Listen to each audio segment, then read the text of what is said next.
నమస్కారం, NS news కి స్వాగతం. నా పేరు ఉషా. ముందుగా ముఖ్యాంశాలు. ముధోల్ మండల కేంద్రంలోని శ్రీ సరస్వతి శిశు మందిరం నందు 10వ తరగతి విద్యను అభ్యసిస్తున్న విద్యార్థులకు పరీక్షలకు సన్నద్ధం కావాలని, ఇష్టంతో చదవాలి కానీ కష్టంతో చదవకూడదని, అప్పుడే అద్భుతమైనటువంటి ఫలితాలు సాధిస్తామని తెలియజేశారు. ఒత్తిడికి గురి కావడం సరైన పద్ధతి కాదని, గురువులు చెప్పినట్టు సమయపాలన పాటిస్తూ ఎప్పటికప్పుడు చురుకుదనంతో పరీక్షలకు సంసిద్ధులై అత్యుత్తమ ఫలితాలు సాధించి తల్లిదండ్రులకు, గురువులకు పేరు తీసుకురావాలని తెలియజేశారు.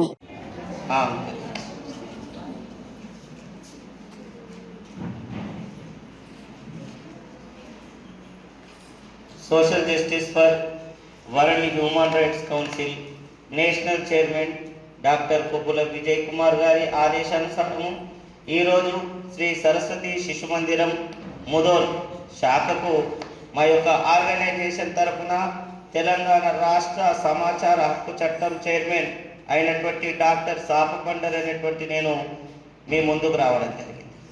మరి ఈ అవకాశాన్ని కల్పించినటువంటి శ్రీ సరస్వతి శిశు మందిరం పాఠశాల అధ్యక్షులు సంజీవ్ గారికి, అదేవిధంగా కార్యదర్శి నిషికాంత్ గారికి, మరియు ఇన్ఛార్జ్ హెడ్మిస్ట్రెస్ స్వప్న శర్మ గారికి, అదేవిధంగా పాఠశాల ఉపాధ్యాయేతర బృందానికి ప్రత్యేకంగా మా ఆర్గనైజేషన్ తరఫున ధన్యవాదాలు తెలియజేసుకుంటున్నాను.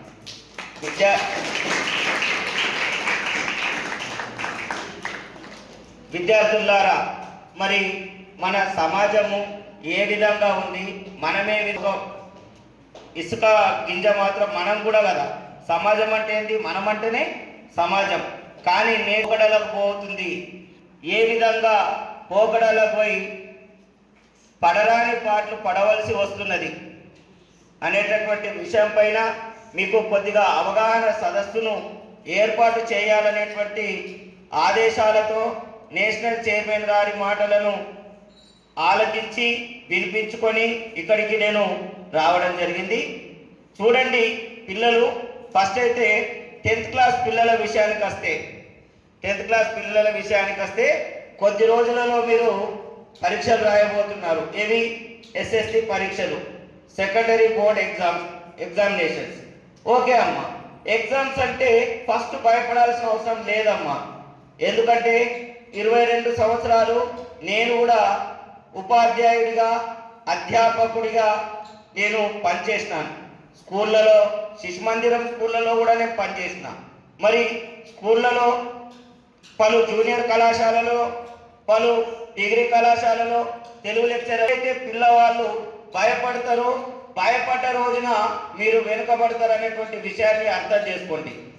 ఎప్పుడు కూడా పరీక్షలంటే భయపడకూడదు.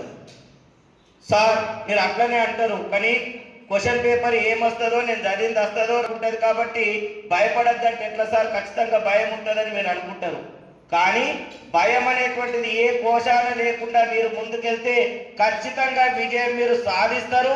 ముధోల్లో టాప్గా నిలవడమే కాదు, అవసరమైతే నిర్మల్ జిల్లాలో టాప్గా నిలుస్తారు. ఎందుకనంటే ఇది వట్టి స్కూల్ కాదు, శిశు మందిరం స్కూల్. దీంట్లో ఉన్నటువంటి సంస్కృతి, సాంప్రదాయాలు, ఆచార వ్యవహారాలు, కట్టుబాట్లు అనేటువంటి మరెక్కడ ఉండవు. పద్ధతి కలిగినటువంటి స్కూలు శిశు మందిరాలు. కాబట్టి విద్యార్థులారా, మీకు ఏం చెప్తున్నానంటే భయం అనేటువంటిది విడండి.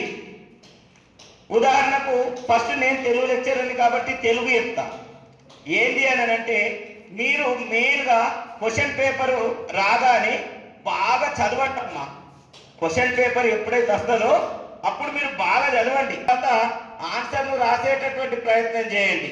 ఏ క్వశ్చన్ మనకు మంచిగా వస్తుంది, ఆన్సర్ మంచిగా వస్తుంది, ఏ క్వశ్చన్కు ఆలోచించాల్సిన అవసరం ఉంటుంది అనేటటువంటి దానిపైన మీరు బేరీజు వేసుకొని సమాధాన పత్రం పైన మీరు సమాధానాలు రాసినట్టయితే బాగుంటుంది. అందులో మళ్ళా ఎట్టి పరిస్థితులలో కొట్టివేతలు చేయకూడదు. ఎందుకనంటే అక్కడ దిద్దేటటువంటి వాళ్లకు కావాల్సింది ఏంటి అని అంటే, సార్ నేను 15 సంవత్సరాలు నిజామాబాద్లో పేపర్లు దిద్దడానికి వెళ్ళిన, మాకు కావాల్సింది ఏంటంటే మా పై వాళ్ళు చెప్తారు ఏమన్నా ఏదని మార్కులు కడి అయ్యేవాడికి. అది ఎవరన్నా ఉండొచ్చు, కొన్ని కడి అయ్యానంటారు. కడి అయ్యి అని అంటే ఇప్పుడు వెతుక్కుంటా ఉండాలనా? తప్పు వెతకాలి కదా. కాబట్టి నేను మీకేమంటున్నానంటే కొట్టివేతలు చేస్తారంటే తప్పు నువ్వే దొరికి ఓ బాబు నేను గీనే ఉన్న తప్పు చేసినా నాకు మార్కులు కడియాయి అని మీరే చూపించిన వాళ్ళు అవుతారు. కొట్టివేత చేస్తే ఏమవుతుంది? అక్షర దోషాలు లేకుండా రాయండి. అనుకోకుండా స్పెల్లింగ్ మిస్టేక్ జరిగిండొచ్చు. అక్షర దోషాలు లేకుండా రాయండి. అనుకోకుండా అక్షర దోషం జరిగి ఉండవచ్చు. అక్కడ అక్షరం ఇక్కడ, ఇక్కడ అక్షరం అక్కడ రాయాల్సి ఉండగా మీరు తడబడి అటు ఇటుది ఇటు అటుది రాసింది అనుకుందాం. సరే, అది అట్లనే ఉండదు.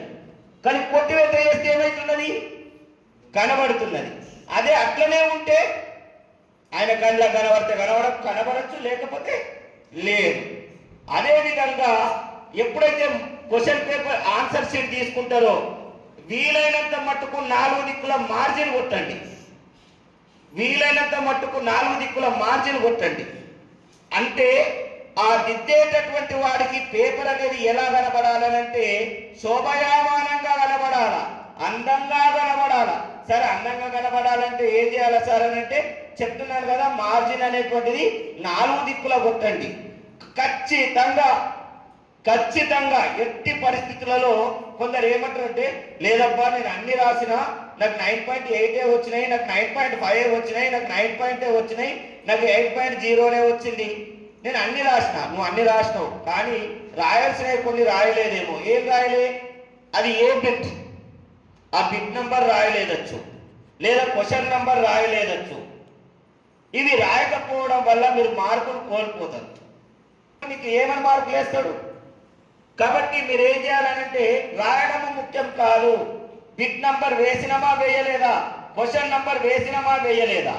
ఇంకోటి ఏంటంటే ఈ మధ్యన పిల్లలకి ఏమైపోయిందనంటే చాలా మట్టు పిల్లలకు ఎక్స్ట్రా రాద్దాం, తొందర రాద్దాం, ఎక్స్ట్రా రాద్దాం, తొందర రాద్దాం, ఎక్స్ట్రా రాద్దాం. ఎక్స్ట్రా రాస్తే ఏమన్నా 100కి 101 మార్కులు వేస్తారా? ఎక్స్ట్రా రాస్తే 100కు 101 మార్కులు వేస్తారా? వేయరు కదా.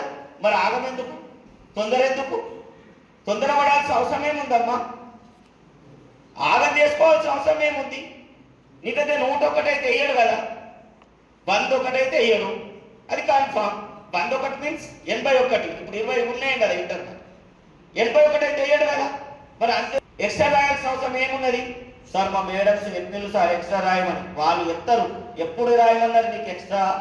నీవు మొత్తము నీ పద్ధతిగా 40 మార్కుల పేపరు 40 ఇప్పుడు 80 మేడం 80 కదా, డైరెక్ట్ 80 అయింది కదా. ఇప్పుడు 80 మార్కుల పేపరు పద్ధతిగా నువ్వు నింపిన తర్వాత చివరి ఒక 15 నిమిషాలు మిగిలించుకునేటటువంటి ప్రయత్నం చేసి నీకు దేని మీదన్నా అనుమానం ఉంటే అప్పుడు నువ్వు ఎక్స్ట్రా రాయి.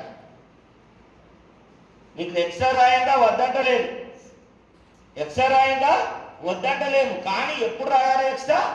మనకు దేనిపైనైనా అనుమానం ఉంటే, రాసిన దానిపైన అబ్బా ఆదికవి గురించి అడిగిండు, ఆదికవి 11వ శతాబ్దానికి చెందినవాడు నన్నయ్య అనేటటువంటి ఆయనకు ఆదికవి ఆంధ్ర మహాభారతం అనేటువంటిది ఏ భాష నుంచి ఏ భాషలోకి రాసిండు? సంస్కృత భాషలో నుండి తెలుగు భాషలోకి రాసిండు. ఏ పర్వాలు రాసిండమ్మా తెలుసా? ఆది పర్వం, సభా పర్వం, విరాట పర్వంలో 148వ పద్యం వరకేమో రాసిండు. ఓకే, సరే అదంతా పక్కకు పెట్టేద్దాం. అయితే మీకు అనిపించచ్చు ఏమని, అబ్బా నేను 12 అని రాసిన అనుకుంటా, అది 11 అవునో కాదో, 11 అవునో కాదో. అవునో కాదో నువ్వు రాసింది కరెక్ట్ అయినా కూడా నీకు అనుమానం ఉన్నది కాబట్టి అప్పుడు ఇంకొక అతని గురించి కూడా రాయు ఎక్స్ట్రా. అయితే దీనికి మార్కులు ఒకవేళ తక్కువైనా కూడా దానికి మార్కులు పడే అవకాశం ఉంటుంది. కానీ నువ్వు కావాలని ఎక్స్ట్రా రాయడం కోసం ప్రయత్నము చేయవద్దు. కావాలని ఎక్స్ట్రా రాయడానికి ప్రయత్నం చేయొద్దు.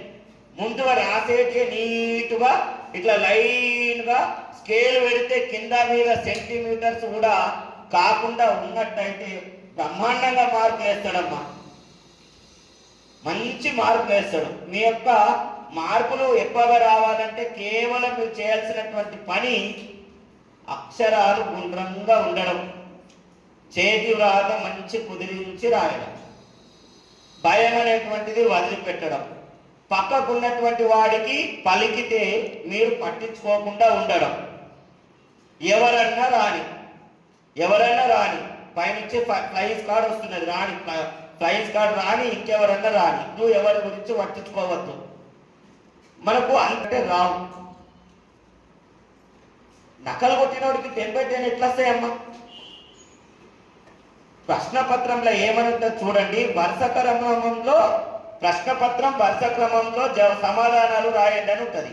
అంటే ఫస్ట్ బిట్ అయిన ఇక్కడ సెకండ్ బిట్, సెకండ్ బిట్ అయిన ఇక్కడ థర్డ్ బిట్, థర్డ్ బిట్ అయిన ఇక్కడ ఫోర్త్ బిట్. నకలు చిట్టీలు రాస్తాడు, ఎట్లా రాస్తాడు? అది మానేసేసాయి. అవన్నీ చూసి ఇంకా మీరే కొద్దిసేపు